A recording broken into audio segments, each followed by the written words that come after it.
अपने YouTube channel पर आप देखेंगे, इस देश के 45 केंद्रीय विश्वविद्यालयों में आज की डेट में जितने भी प्रोफेसर की पोस्ट हैं 90 से 99% SC ST OBC के प्रोफेसर की पोस्ट खाली पड़ी हुई है। और आज भी इस देश में 45 केंद्रीय विश्वविद्यालयों में केवल 41 प्रोफेसर OBC के हैं और 20-25 प्रोफेसर शेड्यूल कास्ट के हैं और ऐसे ही 10-15 प्रोफेसर शेड्यूल ट्राइब के हैं और बाकी 90% प्रोफेसर कौन है? मैं नहीं जानता उनकी जाति क्या है, मैं नहीं जानता। आप समझदार लोग बताइए, वो 90% प्रोफेसर कौन है भाई? उनकी मेरिट कौन चेक करता है?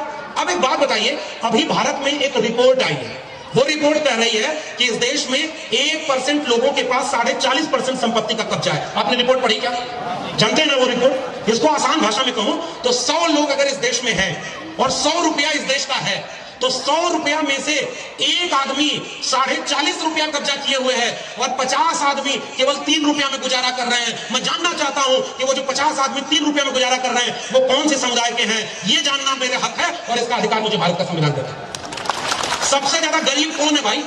सबसे ज्यादा बीमारी से कौन मर जाता है? सबसे ज्यादा कौन, किसके प्रोफेसर कम बने हैं, किसके डॉक्टर इंजीनियर कम बने हैं? ये सवाल क्या छत्तीसगढ़ का सवाल नहीं है क्या? आपको अगर कल को कोई आंदोलन करना हो तो आपको अगर 2 विकल्प चुनना हो, कोई धर्म वरम का आंदोलन हो और दूसरी तरफ आपका आरक्षण जो 76% कर दिया गया, जिस पर एक राज्यपाल बैठी हुई है और वो पास नहीं कर रही है, तो ये बताइए ये किसका हाथ मारा जा रहा है? ये सवाल है मेरा आपसे। और अगर आरक्षण मिल रहा है तो आपको अगर आरक्षण मिलता है उसका लाभ आपको मिलता कि नहीं मिलता? आपके बच्चों को शिक्षा मिलती कि नहीं? और जहां आरक्षण नहीं है उसका क्या हो रहा है? इसलिए मंडल आंदोलन आया तो मंडल आंदोलन के विरोध में इस देश में दूसरा आंदोलन शुरू हो गया।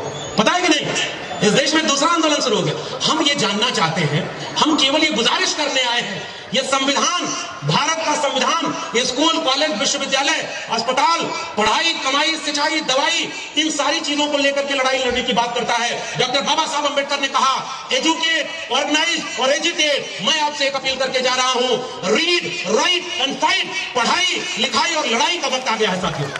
किसी से डरने की जरूरत नहीं है। हम क्योंकि गलत रास्ते पर थोड़े हैं, हम तो हक की बात कर रहे हैं और हक की बात करना